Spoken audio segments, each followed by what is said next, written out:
की बात है।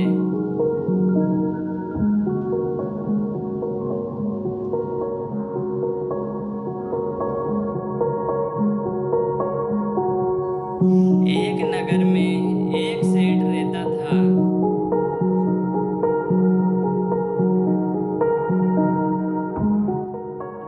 जिसे लोग कंजू सेठ के नाम से जानते थे।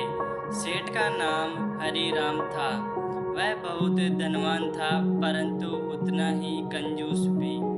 उसकी संपत्ति का कोई अंत नहीं था, लेकिन उसे खर्च करने के नाम सुनते ही वह कांप उठता था।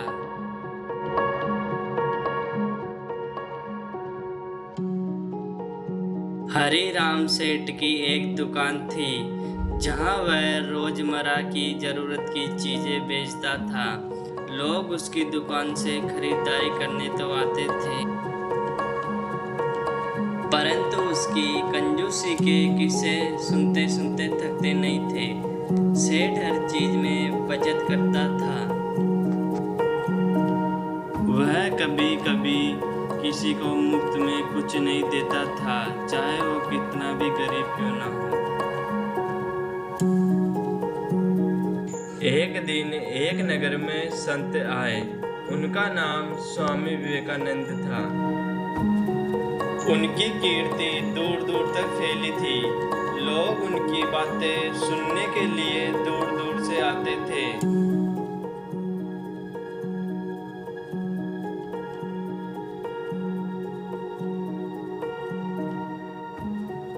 सेठ हरीराम भी उनके प्रवचन सुनने गया।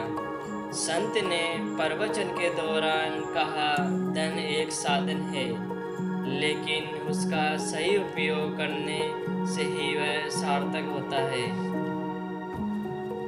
यदि धन का उपयोग समाज और जरूरतमंद लोगों के कल्याण के लिए नहीं किया गया तो वह निरर्थक है।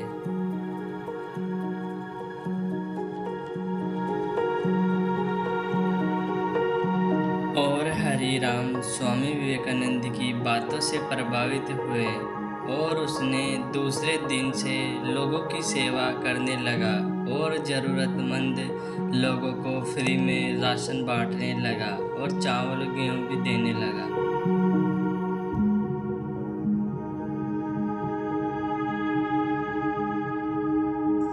उसी रात को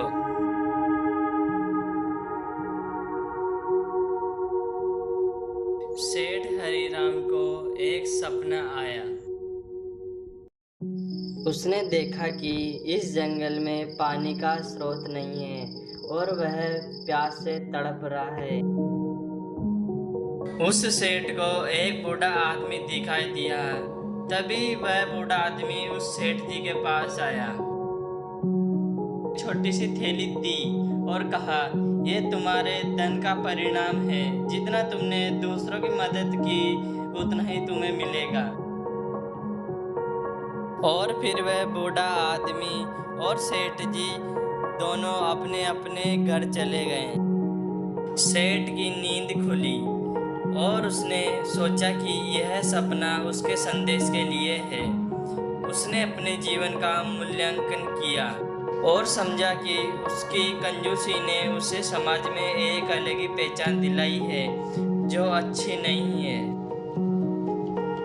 अगले दिन सेठ ने अपनी दुकान खोली और नगर के सभी गरीबों को बुलाया। उसने मुफ्त में जरूरत की चीजें दी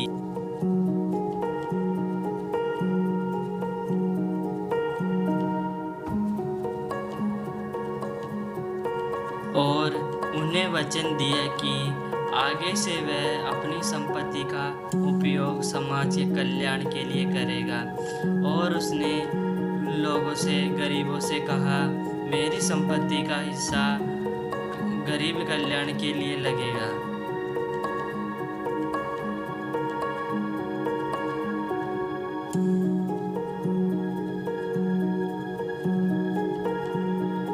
सेठ हरीराम का ये परिवर्तन देख नगर के लोग हैरान थे और गांव के सभी लोग हरीराम को बधाई देने के लिए गए।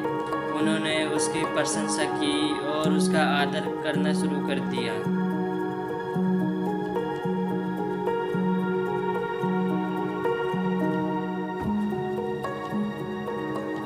सेठ को अब अपने धन का सही उपयोग करने में आनंद मिलने लगा। वह न केवल अपने नगर में बल्कि आसपास के गांवों में भी अपनी संपत्ति का उपयोग गरीबों और जरूरतमंद लोगों के लिए करने लगा और वह गांव-गांव जाकर गरीबों की सेवा करने लगा।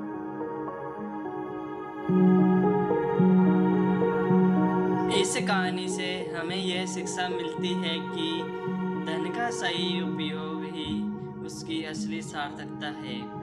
जब हम दूसरों की भलाई के लिए अपने संसाधनों का उपयोग करते हैं, तभी हमें सच्चा सुख और संतोष प्राप्त होता है।